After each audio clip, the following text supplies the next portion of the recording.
No, you're good. Because together we are stronger. Individually we are stronger. Remember, every single phone counts. Hello, my friends. Welcome to On Point Rachel Turgeman. I'm so glad you can join us tonight. My friends, immigration law can be so very much complex. That is why it is necessary for you to hire a lawyer with an outstanding proven track record in dealing with the intricacies of immigration law. Joining us tonight is an amazing attorney, Nicole Alvarez, a proud graduate of Stetson University College of Law. Welcome back, Nicole. How are you? Good. How are you, Rachel? Thank you so much for having me again. Oh, we love you. I know that late last year, you came on with us and you spoke to all our viewers about family law, and we learned so much with you, and we thank you for that. I know that you also have, especially besides immigration law, you also deal with criminal defense law, so we'd like to hear about that as well. But tonight, we want to concentrate on immigration law. How's that?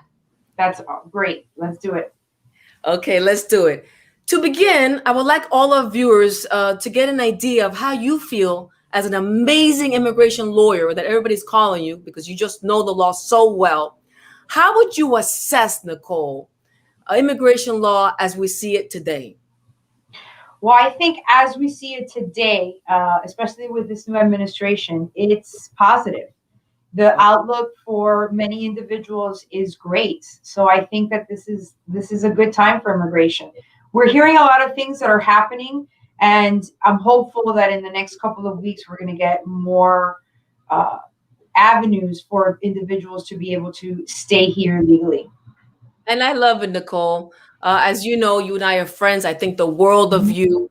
All your clients adore you. You deliver. You know, you're a workaholic.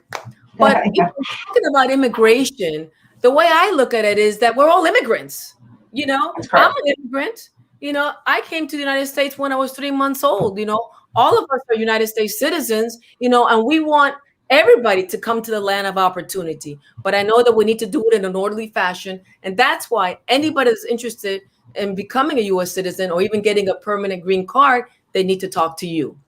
On that note, let's define what is a permanent green card, number one. And number two, I want you to go over some of the major ones that people can apply. Talk to us. All right. So a green card is what pretty much everyone strives for, because once you get your green card, after you have it for a couple of years, depending on your situation, that leads you to your citizenship. So green card is what everyone strives to be. So there are many ways that you can obtain your green card, but the number one popular way, and the one that I see most, is immediate relative green cards. What that means is that if you have a U.S. citizen spouse, a U.S. citizen child over the age of 21, or a U.S. citizen parent, you are able to obtain your green card. Now, the hot ticket out there is the green card based on marriage, right? But it's a little bit more difficult because there is so many fraudulent marriages out there, and there is so many people just getting married to get a green card, that immigration knows what's going on and has very much become extremely strict. So it's very important that if you do apply for residency based on a marriage, that you do it with an immigration attorney, because we really know exactly what immigration looks for and how to avoid any doubts from the immigration officials, because they can make it very difficult for you. Interesting. So I have a couple of friends that are living in, outside the country, and one of them is a U.S. citizen, and the other one is not. So my question to you and to all our viewers, in case they have similar friends as well, how is it if they want to get married, okay, and she's a U.S. citizen, he's not, he's in a foreign country. Should they get married in a foreign country, or should they come to the United States and get married here? What is your advice as an expert in immigration law? Well, you can do it both ways, right? So if you wait to get married and come to the United States to get married, you're going to have to do what's called a fiancé visa. Now, this is necessary for those countries that don't have a visa waiver. So if you need a visa to enter the United States, and you need a fiancé visa.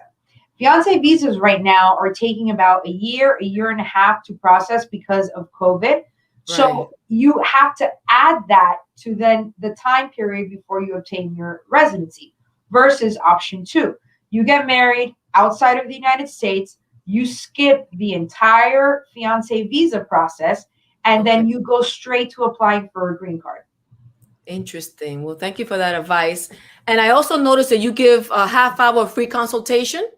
Absolutely, yes. So I want to make sure that all our viewers that are watching, office number is 305-440-0736. Nicole Alvarez, attorney at law. Anything that you want to deal with, whether it's immigration law, criminal defense, or family law, Nicole Alvarez is your attorney. Okay, so that's family law. As far as getting the green card, what about religion? I know some people sometimes, if they live in other countries and they really have a very spiritual side to them, if you will, and they want to come work at a church here, how does that work? Okay, so actually, I do work for a lot of priests and nuns in the Catholic Church, and Cool. what it's called the R visa. It's a religious visa, and what that is, and in order to be able to obtain that visa, you have to be part of a religious organization. Okay, it doesn't just have to be the Catholic Church; it can be any type of, religion, but you have to be part of that religion, and you have to have already been a part of that organization for 2 years prior to you applying for the visa. So you can't just say, I want to apply for religion A and I've never been a part of that religion and I'm just going to start in the United States. No, you have to have had previous experience. Well, that makes sense. Yeah. Right. Then that organization is the one that petitions for you and says to, the United States, I want to bring this person over because I already have a job for them. I already have, responsibilities and duties for them to do, and we need them in the United States. The immigration will even go and do a property check. We'll go to wherever the organization has their office, headquarters, anything in the United States, and check it out to see if it's legit. Okay. After That's they do fair all that, enough. absolutely. After they do all that, then if you get approved, you get approved for 2 years, and it's in 2-year increments. And then after 2 years of working in the religious visa capacity in the United States, you're able to apply for a green card. But it's a lot of steps, and it's very important for everyone to know that it's not easy to be able to gain any type of legal access in the United States or even enter the United States legally. It takes a lot of paperwork, a lot of documentation. Every day goes by, immigration asks for more documents, more details. So it's not so simple as people do. And one of the biggest things, if I can add at this moment, that I see and that I have to fix is those individuals who are preyed upon by those notary republics that you see that says, for half the price, I will, do your immigration paperwork. They're not attorneys. They don't know your case. They don't know the law. And they're putting people in really serious situations because what happens is that immigration doesn't know that you exist, right? Then you put in documentation, and it could be the wrong documentation. It could be documentation that would never work. And guess what? All of a sudden, immigration has a spotlight on you, knows you're here, knows what you did, and now you're in a serious situation. And I get so many cases from people saying, I went to a notary. This is, they call it notario. I went to the notary. This is what they did. This is what immigration gave back. And now I have to undo. And sometimes I can't do anything about it. It is what it is. So the message here is for all our viewers that have friends that perhaps are non-citizens, they need to do it right from the get-go. Absolutely. Okay. Absolutely. And like I know that you've had many years of experience. So Nicole Alvarez, you need to contact her. All our viewers, I'm encouraging you to contact Nicole Alvarez. If you have any friends in any other countries that would like to come here legally, this is the time to contact Nicole Alvarez. Talking about non-citizens, what's going on? Give us a summary or some brief explanation with the Venezuelan situation. Talk to us about our Venezuelan brothers and sisters. Tell us. So on January 19th of this year, 2021, the president filed a memorandum which gives deferred inspection to anyone that is from Venezuela that was in the United States from that date before. And what that means is that kind of puts their status, it freezes their status, right? And I'm not talking about people that have legal status, because then they don't need to worry about anything. I'm talking about for those individuals that are either in deportation proceedings or are here without any status or anything like that. What it is that it's 18 months of deferred, which means nothing's going to happen to you for those 18 months. And within those 18 months, you can apply for a work permit. Now, I must stress, this does not give you residency. This does not give you legal status. This is just a deferment of whatever could happen to you. So, for example, you're in deportation proceedings. That doesn't mean that it was canceled. That just means that for the next 18 months, they're not going to act on it. But after those 18 months, if it is not extended or another avenue is given, then you're right back to where it was from the day before this was instituted. Well, let's see what President Biden is going to do with respect Right. to that. I have many brothers and sisters that are living here, especially in Florida, and all the other viewers that are watching. I'm sure they have a lot of people too all over the country. Okay, so we did family, religious. Okay, asylum. Talk to us about that. So asylum is when you come to this country seeking asylum because your country where you are from, you're being persecuted either for religion, political reasons. You're a member of a particular social group, which would encompass, sexual orientation, transgender. You're being persecuted for religious beliefs. Now, the persecution is either by the government or individuals that the government is doing nothing to control. So it's that, and it's specific, and it's only for those categories that you have to be. And how do you prove that, Nicole? How do you prove something like that you're being discriminated upon that way? So it's very difficult, right? And it's case by case. So, for example, if you're in an area where you are being persecuted by, let's say, a gang, right? But the gang is very heavily known and they're in the news, and you either, sometimes you have a police report, sometimes you don't, but you have newspaper articles, you have, information. For example, a lot of my asylum cases, I hire experts in that particular arena. For example, I'm doing an asylum where they're from an area that is infested by gang activity, and this gang activity is very famous. And so I have an expert coming in to testify about explaining the gang, what they do, how they interfere, and so forth.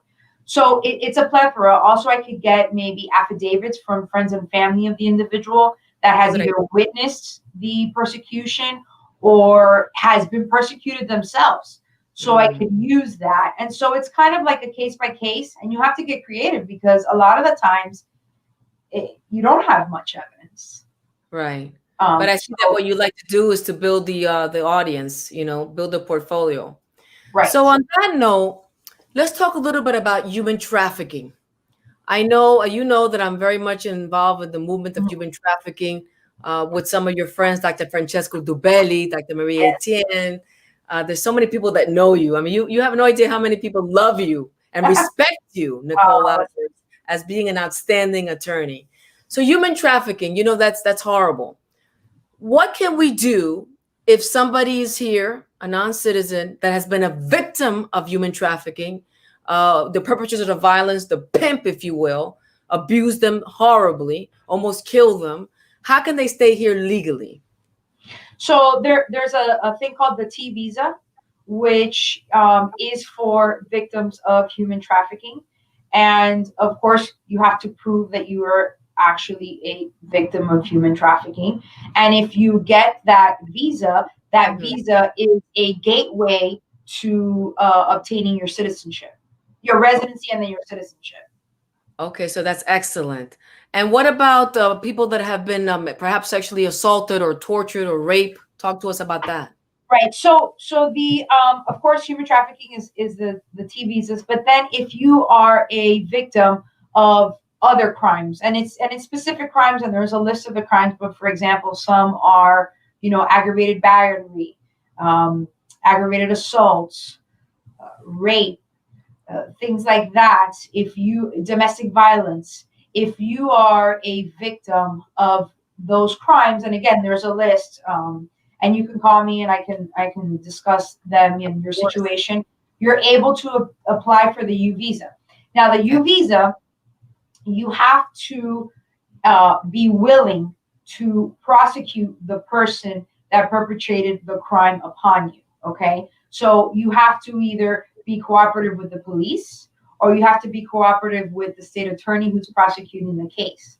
You cannot ask for the U visa and then say, "Oh, I don't want to testify," because what happens is with the U visa, prior to you applying to immigration, you need to get a document signed by either the police department or the prosecutor's office saying that this person is a victim of this crime, and they are assisting in the investigation and assisting in the case, and they are cooperating. Without that document, I can't do anything with immigration. So that's where people need to realize that you can apply for the U visa, but you need to cooperate with law enforcement.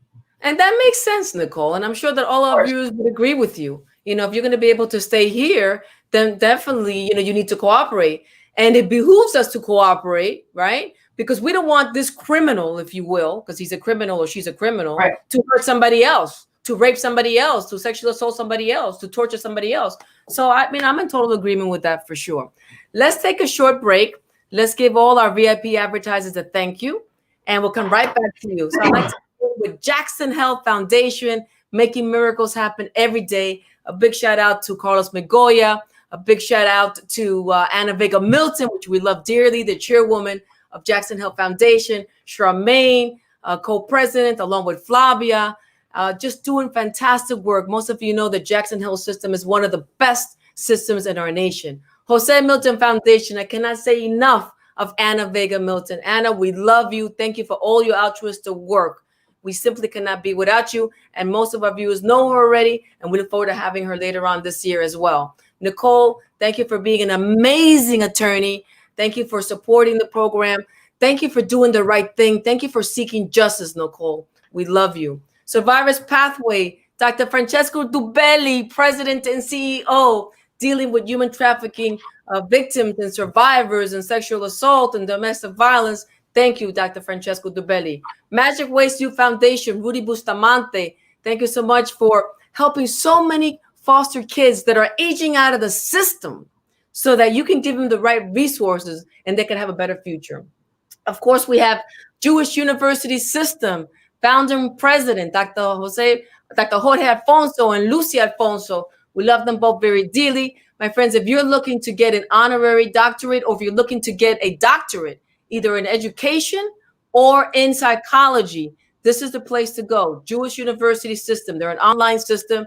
They're doing fantastic. They're doing religious modifiers. Of course, we need quantum CPAs and advisors providing customized and strategic accounting and advisory solutions to entrepreneurs and small business owners. Marie Torresan, she's excellent. If you're looking to grow your business, give them a call. Quantum CPAs and advisors. Catholic Hospice, a big shout out to my friend Jessica Joseph. You're doing a fantastic job. My friends, if you have somebody that's dying, that's not doing well, call them. Tremendous nurturing and love for you and your family. And we have Meet Elisa Billiard, your corporate and personal psychologist and psychotherapist, to solve your business and personal hurdles.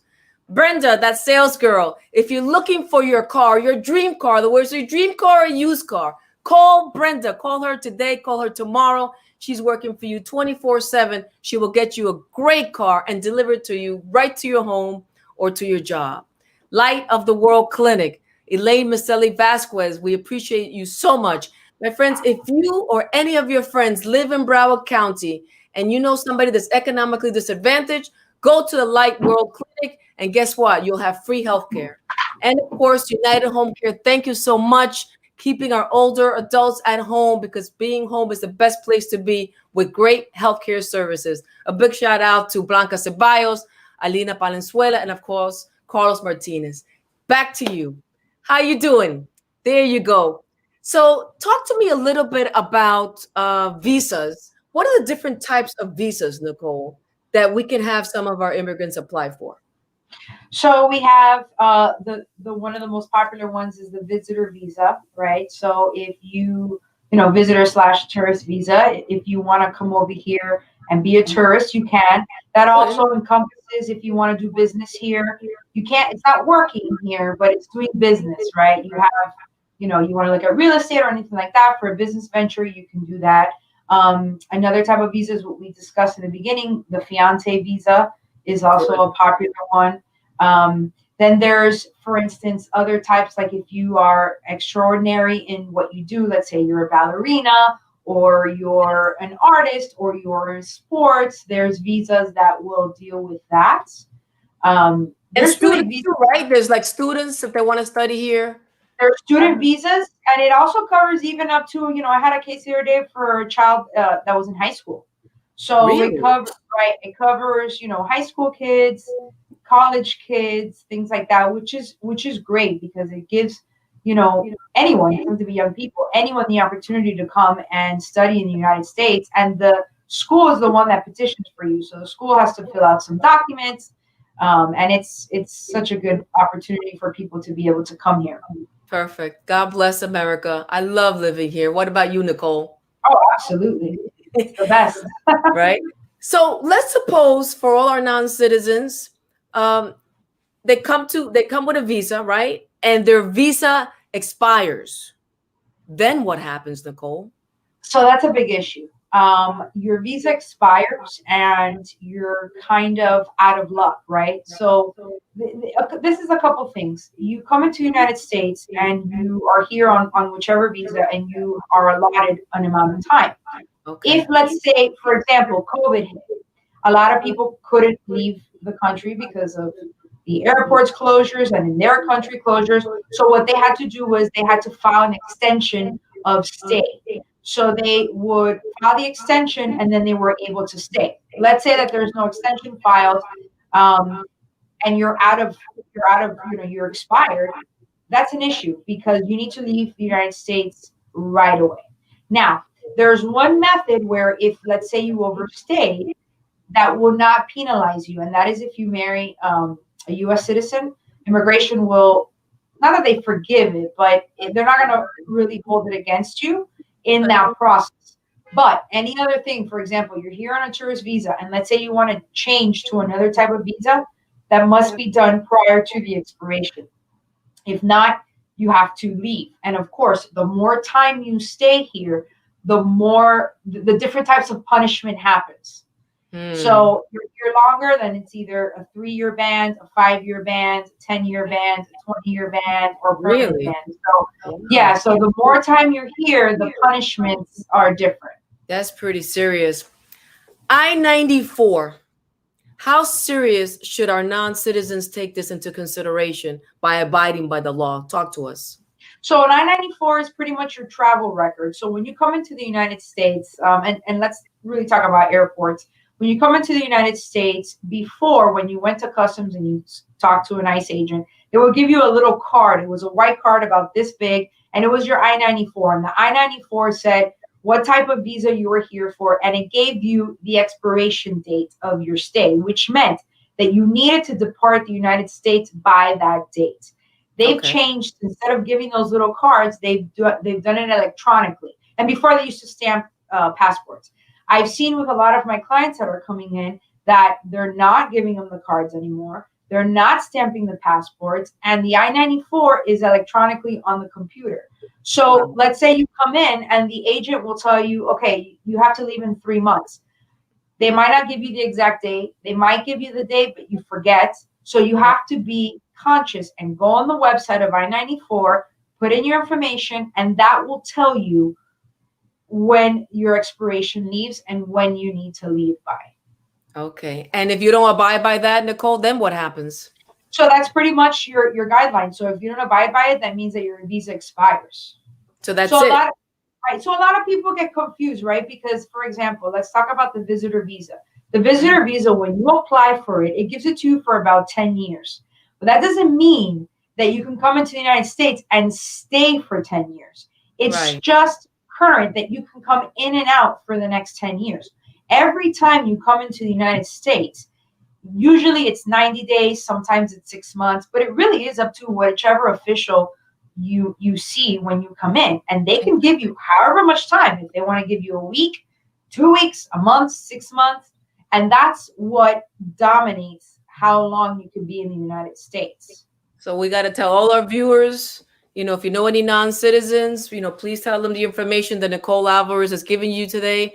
I said earlier that Nicole Alvarez is an outstanding attorney. She has proven track record, my friends, of helping immigrants, of helping non-citizens stay here in the United States of America, a place that we all would like to be. Nicole, talk to me about the Dreamers Act and its intricacies. Tell us. So the Dreamers Act, DACA, pretty much, is for individuals that were here before the age of 16. And there have been such turmoil with it because it was current, and then, they took it out, and then court cases happened. And so now it's very much alive again, but still they're ironing out the kinks. Bottom line is DACA gives you the opportunity to stay in the United States so that you can work, go to school, and be here. And it gives you legal status, but it's kind of a loose terminology because it does not give you a green card.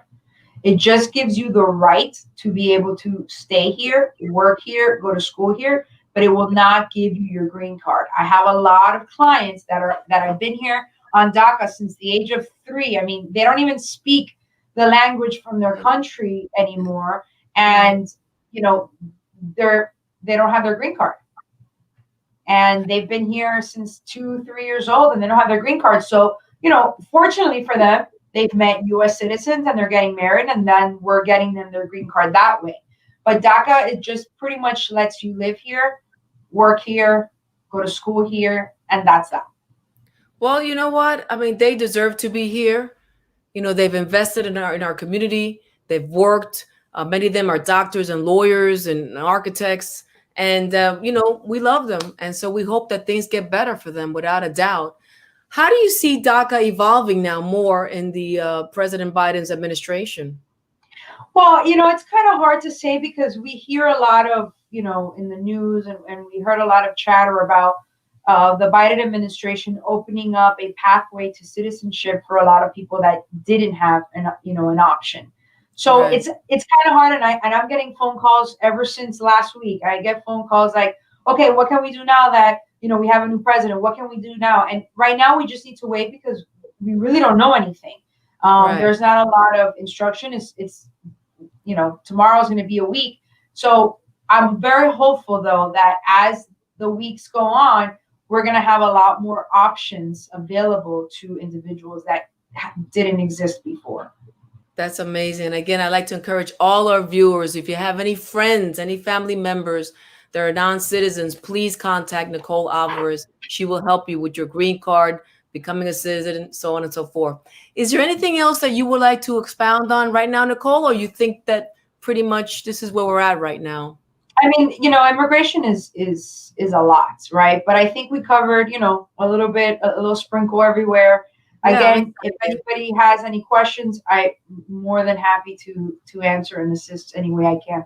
For sure. Unfortunately, we're running out of time. I want to thank you so much, Nicole Alvarez, for being with us here today. God bless you.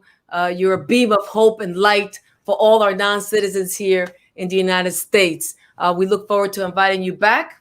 And to all the viewers, thank you so much for joining us tonight. Please remember to subscribe to my YouTube channel. I'm Puerto Rican Turguman. Keeping informed and staying connected allows all of us to make the right decisions. God bless you all. Stay healthy and safe. Bye-bye for now. No, you're good.